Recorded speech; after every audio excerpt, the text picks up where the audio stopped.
Why do you think WRC-12 is important? It has taken a number of decisions. One of the decisions that I'm excited about is that it gives us an opportunity, for the allocation of spectrum, the radio frequency spectrum. And I think that the conference has done very well this time around, and therefore it has given us an opportunity to go back home with such an allocation.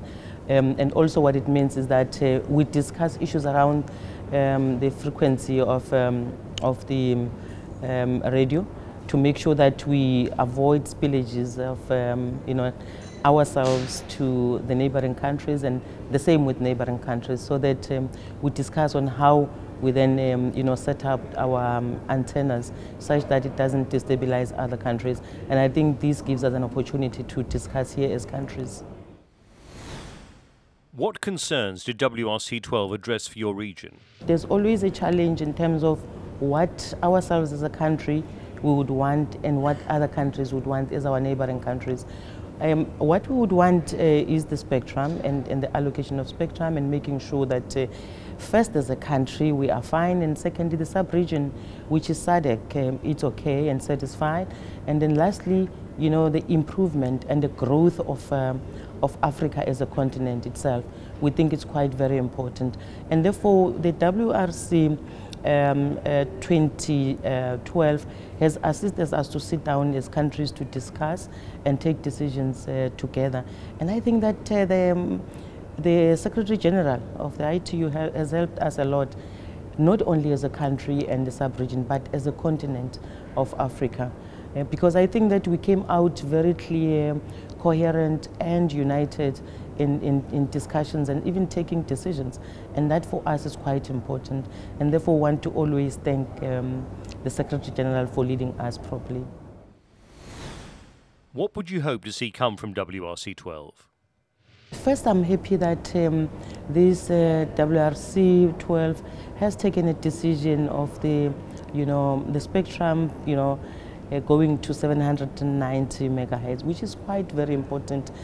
Our role in the country and our priority is a rollout of broadband, and we think it gives us an opportunity to allocate to the mobile players, because we have about 4 of them, and I think that probably we may need additional, or there are other people in the pipeline that are waiting to hear us as a policymaker, whether we're giving them an opportunity. So it gives us an opportunity to roll out the broadband and to make sure that we actually extend to rural areas. You know, Max, that South Africa as a country is mostly rural. We have about 4 provinces that are rural, and we would love to roll out broadband in those rural areas.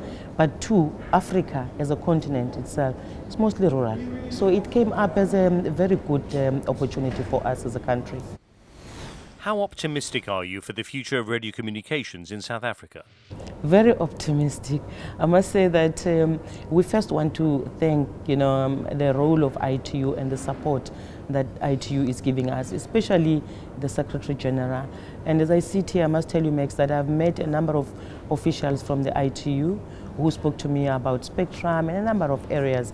And they've actually said to me, we would love to help you going forward. I think that is quite important. So we are very optimistic about the future, and we think that, one thing that I must not forget to tell you is that we are planning to host an ICT in some conference back home somewhere in June. And we hopefully hope that you are going to come and join us. We're going to also extend the invitation to the Secretary General. In that Indaba, we hope to discuss not only as a country, South Africa and SADC, but the continent. And in our vision as South Africa, we think that that will then be able to help us as a continent, Africa Connect.